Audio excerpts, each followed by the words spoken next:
Ele disse na frente dela. Você foi um erro, e o som da frase não foi apenas som menos, foi uma lâmina que passou pelo ar entre nós, parando amiga, garfo, conversa. Eu congelei. Havia música suave no restaurante, violão baixo, e as vozes das outras mesas continuaram como se nada tivesse acontecido. Mas ali, naquela mesa, o mundo afanusei numa única frequência, a palavra dele. Pareceu que o copo que eu segurava ficou pesado, como se a bebida tivesse virado chumbo. Olhei para ele, esperando ver surpresa, arrependimento, qualquer coisa que fizesse aquilo ter sido um tropeço. Ele sorriu com aquela calma fria que eu já conhecia no rosto dele, como quem anuncia um fato incontestável. Ao meu lado, ela sorriu também. Era um sorriso que conhecia bem de outras fotos, de comentários que ele fazia nos jantares entre amigos. A ex magra, como meu marido, algumas vezes sem cerimônia, brincava, como se fosse um elogio. Os presentes demoraram um segundo que se arrastou até parecer uma eternidade. A conversa ao redor murchou, os talheres silenciaram, alguém riu tímido, alguém desviou o olhar.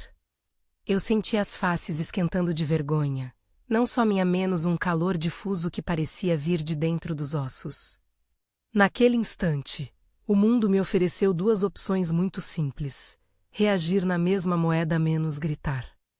Chorar, humilhar de volta menos ou controlar aquilo que ainda me pertencia, a minha dignidade, a minha escolha. Eu escolhi o silêncio. Não porque era covarde, mas porque naquele segundo eu precisava entender o que aquela frase fazia comigo antes de qualquer coisa.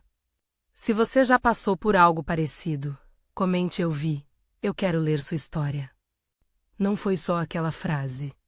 A humilhação pública foi o clímax de meses, talvez anos, de pequenas fissuras que foram se alargando ao ponto de permitir uma queda. No começo do namoro, eu não via nada de errado. Ele tinha um senso de humor que eu achava divertido. Comparações pontuais, piadas com ex, observações sobre roupas, tudo passado como brincadeira. Ela era tão magra, né? Você podia gostar de comer mais, rir mais, ser mais leve. Comentários assim vinham como pedacinhos de gelo, finos e aparentemente inofensivos. Só mais tarde eu percebi que gelo que se acumula também pode derrubar uma pessoa. Houve outras coisas. Elogios dourados para a ex em conversas com amigos. Ela sempre teve ótimo gosto para isso. Enquanto para mim sobravam corações de fato e elogios condicionais. Como se tudo o que eu fizesse tivesse sempre que ser comparado. Das pequenas piadas ele passava para microinstruções sobre meu corpo e minhas escolhas. Tal vestido não te favorece tanto quanto aquele que ela usou. E ele dizia isso com uma naturalidade que me fazia duvidar do espelho, do meu comportamento, do que eu merecia. Quando eu protestava, ele conseguia transformar minha reclamação em drama. Você exagera. É coisa da sua cabeça. Gaslighting em doses farmacêuticas. Minúsculos comprimidos de dúvida. Administrados com delicadeza até que eu começasse a duvidar de mim. Havia também as comparações públicas, em que ele me colocava como referência de antes ou depois da ex. O padrão que ele usava sempre me deixava deslocada. Como se eu tivesse entrado em um filme onde o papel que me deram não combinava com o figurino. E quando eu chamava a atenção, explicava que era só brincadeira, que pessoas sensíveis eram um problema a ser tolerado. A cada evento social, pequenas pedras eram lançadas no lago, criando círculos que me levavam para longe do centro. Naquele jantar, eu tinha tentado me vestir com cuidado. Queria me sentir bem. Dormi cedo para acordar com a pele descansada. Escolhi um vestido que me transmitia mais confiança do que sedução naquele momento. Perfumes suaves. Batom discreto. A mesa estava posta com velas. O clima parecia propositalmente íntimo, talvez um aniversário de família. Um reencontro de amigos. Não importa. A ex entrou com passos leves. Ela parecia ter uma postura que ele sempre elogiou em fotos antigas. Não vou fingir que não senti nada, menos senti. Mas eu também vi aquilo com olhos que já foram avisados. Havia o olhar dele. A maneira como os cantos da boca dele subiam um pouco quando ela se aproximou, como se um sinal tivesse sido acionado. Ele começou com comentários leves, como quem escolhe uma sobremesa.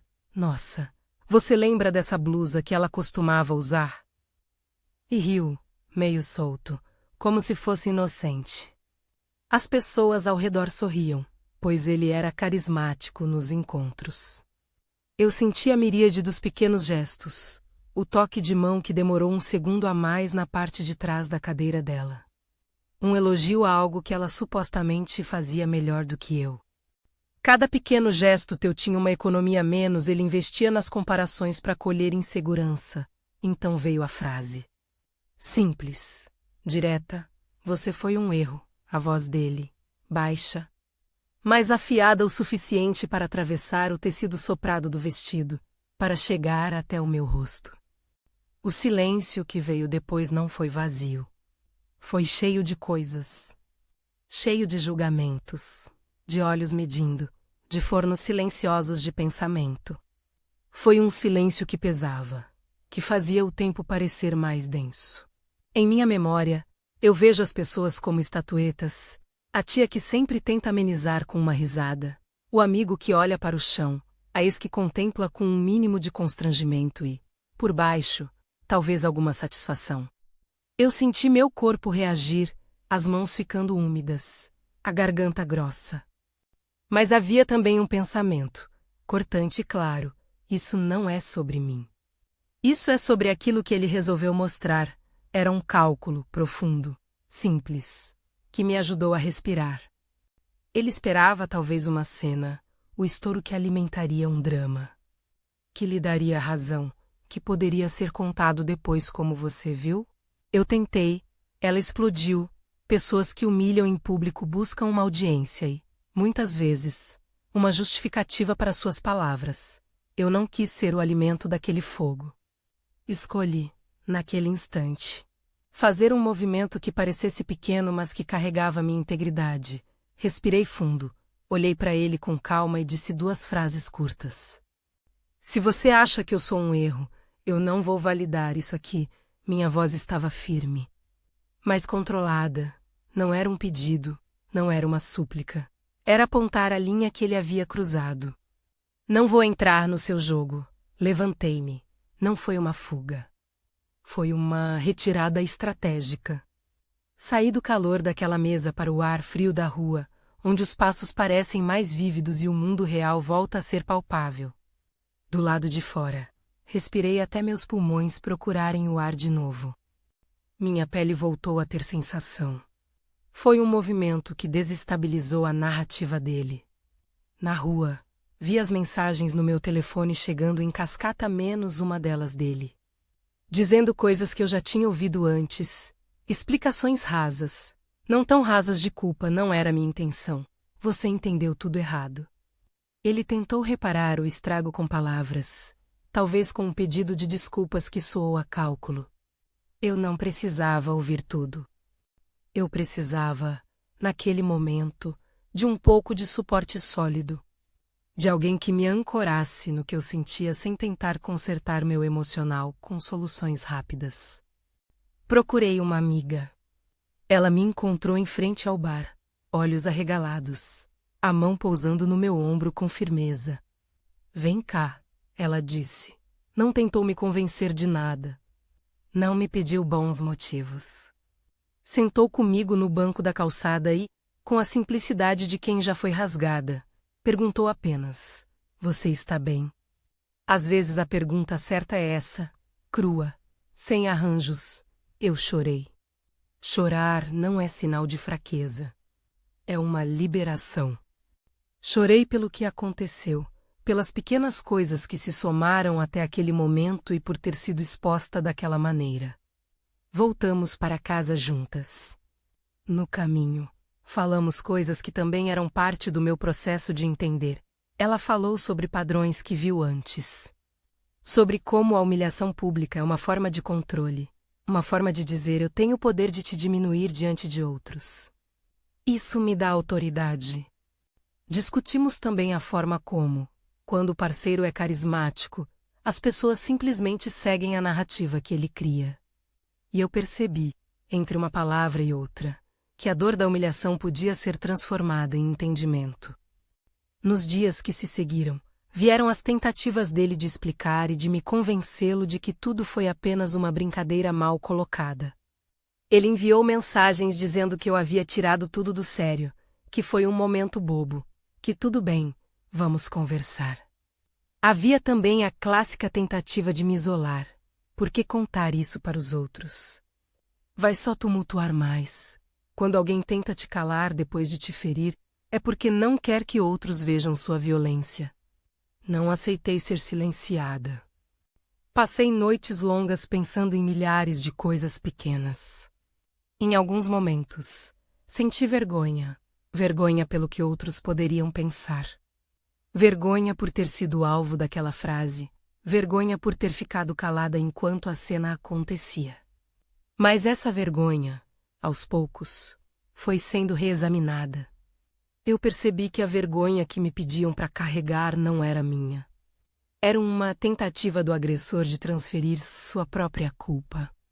Colocar a vergonha em mim aliviava dele. Isso é manipulação.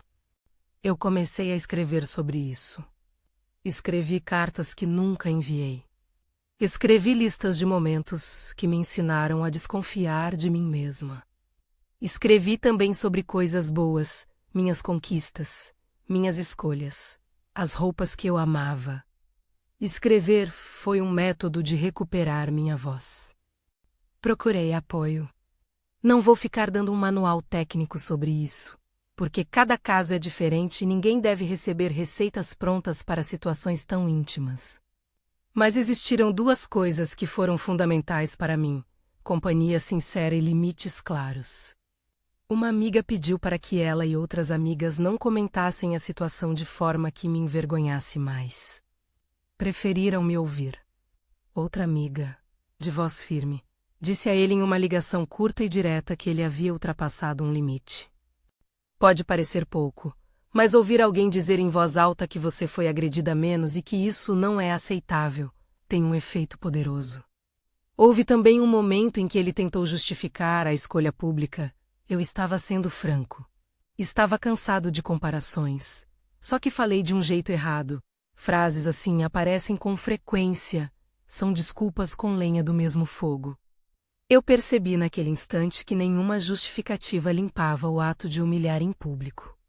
Humilhação pública é uma tática. É uma forma de diminuir a outra pessoa diante de testemunhas.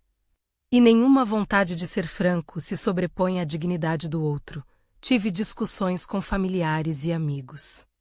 Alguns escolheram ficar ao lado dele, enredados pelo carisma, que sempre o favoreceu. Outros, isso me deu um chão menos, me olharam sério e me disseram que eu não merecia aquilo. Essa divisão é dolorosa, porque feridas íntimas tornam a arena pública complicada. Descobri quem realmente me apoiava sem julgamentos, e quem buscava consertar minha imagem social. Identificar isso foi útil. Foi um mapa dos meus relacionamentos externos e me ajudou a saber em quem eu poderia confiar. Ao invés de buscar uma vingança ou a satisfação imediata de ver as coisas revertidas, comecei a reconstruir meu interior. Pequenas ações diárias fizeram uma diferença fundamental. Voltar a frequentar lugares que eu gostava. Retomar hobbies, marcar encontros com pessoas que me faziam rir sem avaliar. E também, muito importante, aprender a dizer não com firmeza. No começo foi trêmulo. Dizer não para convites que envolviam ele. Dizer não para piadas. Dizer não para participar de situações que pudessem me expor novamente. Esses nãos foram recuperando fatias de autonomia. Também tracei limites claros com ele. Não estou entrando em detalhes legais ou médicos. Falo aqui de limites de convivência e de respeito emocional. Meus limites foram comunicados em conversas diretas, não como ultimatos vingativos, mas como demonstrações de que a minha dignidade não é negociável. Ele tentou argumentar, chorar, culpabilizar. Em muitas dessas conversas, eu percebi a velha técnica do desviador. Você é tão sensível ou se você sair assim, eu vou perder tudo. Reconheci o padrão, manipulação emocional que tenta trabalhar minha culpa para me manter submissa. Resisti. A reconstrução não foi linear. Houve recaídas emocionais. Senti raiva intensa, desespero, a sensação de que talvez eu estivesse condenando algo que poderia ser consertado. Em alguns momentos, eu ainda quis acreditar na outra versão dele, menos a que me fazia rir no sofá, que apreciava minhas pequenas conquistas. Lidar com a ambivalência é parte do processo. E por isso é que a rede de apoio foi essencial. Pessoas que apontavam o que eu não queria ver. Que me lembravam de meus critérios para respeito e que, sem agressão, me colocavam de volta em perspectiva. Com o tempo, fui percebendo mudanças concretas. Menos piadas sobre quem eu não era. Menos comparações diante de amigos. Ele sabia, em algum nível, que eu havia recuperado uma fronteira. Isso, por si só, me deu poder. Poder não como domínio do outro, mas como capacidade de decidir meus espaços, meu afeto, meu ritmo. Se havia algum aprendizado cru nesse processo, era aprender que a humilhação pública é uma violação. E que a recuperação passa por retomar aquilo que te foi subtraído, a voz, a autonomia, a confiança no próprio corpo. Também entendi que a ferida deixada por palavras não cicatriza da mesma forma que um corte físico. É mais parecida com uma cicatriz que afeta a confiança. Às vezes ela arde em dias de vento emocional. Por isso, cuidar de si não é futilidade. É sobrevivência. Voltei a me olhar no espelho sem pedir permissão para ninguém. Voltei a vestir coisas que me lembravam da minha própria beleza, independente do padrão que alguém tinha ditado. E onde eu sentia medo, deixei que amigos caminhassem comigo até que eu conseguisse andar sozinha. A verdade é que a humilhação pública deixa rastros, e também deixa escolhas. Uma escolha é a de permitir que a humilhação te defina. Outra é a de usar aquilo como um ponto de partida para reafirmar quem você é. Escolhi o segundo caminho. Isso não significa que foi fácil. Também não significa que eu teria feito algo diferente em todos os momentos. O processo envolveu paciência para mim mesma, para o luto do que eu idealizara como relacionamento, e para a construção de novos limites. Houve dias de dúvida, e noites de silêncio pesado. Mas quando olho para trás, vejo que a coragem maior foi a de me recompor, lentamente. Você pode se perguntar, e ele mudou? Essa pergunta é complicada porque a mudança verdadeira exige consistência, autocrítica e reparação que vai muito além de palavras. A pessoa pode prometer melhor menos, muitos prometem menos, mas a transformação real é demonstrada por atos diários e pela coragem de encarar o que fez, sem desculpas fáceis. Se uma pessoa que te humilha em público não reconhece a agressão como agressão, a responsabilidade de transformar isso não pode ficar apenas com você. Reconheci isso e usei como critério para minhas escolhas. Houve um episódio simples que me marcou, meses depois, em um encontro menor.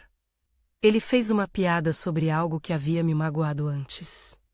Eu, então, respirei fundo e disse com calma: isso não é engraçado para mim. A reação foi imediata, menos algumas pessoas riram sem pensar. Outras ficaram pensando. Mas para mim foi um momento de vitória, um pequeno usado como prova de que eu não precisaria mais tolerar o padrão.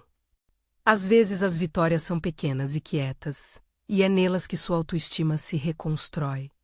Aprendi, também, a não buscar a aprovação social como se fosse remédio. A humilhação pública ganha força quando o público aceita a narrativa do agressor. Se você puder, cultive um círculo que te veja por inteiro, não apenas pela versão que alguém quer contar. Há escolhas dolorosas. Cortar proximidade com quem valida o agressor. Dizer não a reuniões que alimentam a narrativa negativa. Mas essas escolhas dão espaço para que você reconstrua uma vida onde seu valor não dependa do julgamento alheio.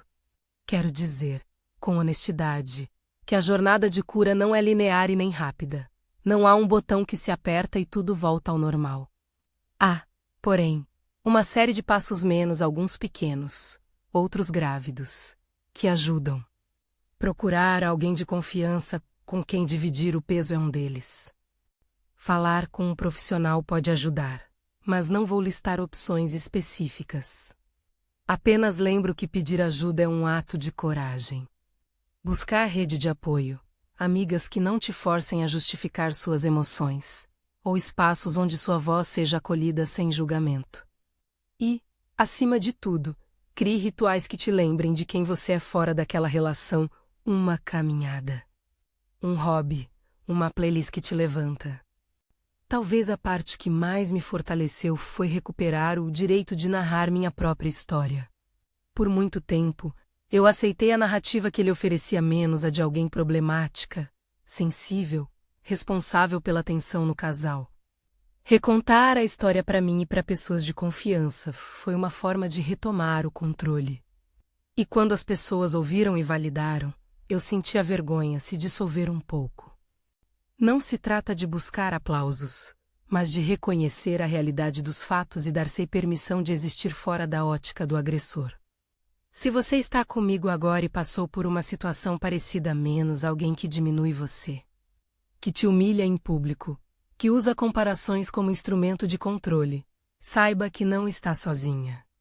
A humilhação pública é uma forma de abuso emocional que deixa marcas, mas não define sua essência. Você tem direito a limites e a ser tratada com respeito. Conversar com alguém de confiança é um primeiro passo que pode ser decisivo. E, se houver risco real de violência ou isolamento, procurar ajuda profissional é importante. Não se sinta envergonhada por isso. Não vou pintar um final cor-de-rosa. Ainda existem dias que eu sinto os resquícios daquela noite, em que minha garganta se aperta ao ouvir uma frase cortante. Existem conversas que exigem coragem. Mas também há dias de alegria limpa, de encontros leves, de conquistas que não precisam ser comparadas. E, gradualmente, a palavra que ecoou naquela mesa, erro, foi perdendo força ante a voz que eu reconstruí dentro de mim mesma. Se essa história tocou você, inscreva-se e compartilhe com alguém que precisa ouvir que não é um erro. Para fechar, deixo 2 coisas que me ajudaram e que talvez possam ajudar você. Sem promessas fáceis. Primeiro, nomear o que aconteceu é um ato de poder. Dizer em voz alta isso foi humilhação, tira do agressor a capacidade de disfarçar aquilo que fez. Segundo, cerque-se de pessoas que não peçam para você endurecer nem para você sumir. Pessoas que te escutem com presença, não com soluções prontas. Se hoje eu pudesse dizer algo à mulher que se levantou daquela mesa naquela noite, eu diria: você não foi um erro. Você é alguém que aprendeu a se defender com dignidade. Se você precisa, procure alguém que segure sua mão no caminho. Não é sinal de fraqueza. É o começo de uma reconstrução. Não se cale se você está sofrendo. Procure um amigo, uma amiga, um familiar de confiança. Se for necessário, busque ajuda profissional. Sua vida, seu corpo, suas emoções merecem ser respeitados. Eu contei essa história porque sei que muitas outras existem. Se você já viveu algo parecido, escreva eu vi nos comentários. Quero ler e conectar. Se você conhece alguém que precisa ouvir que não é um erro, compartilhe este vídeo. E, se quiser continuar caminhando comigo já para ouvir outras histórias reais de sobrevivência e recuperação,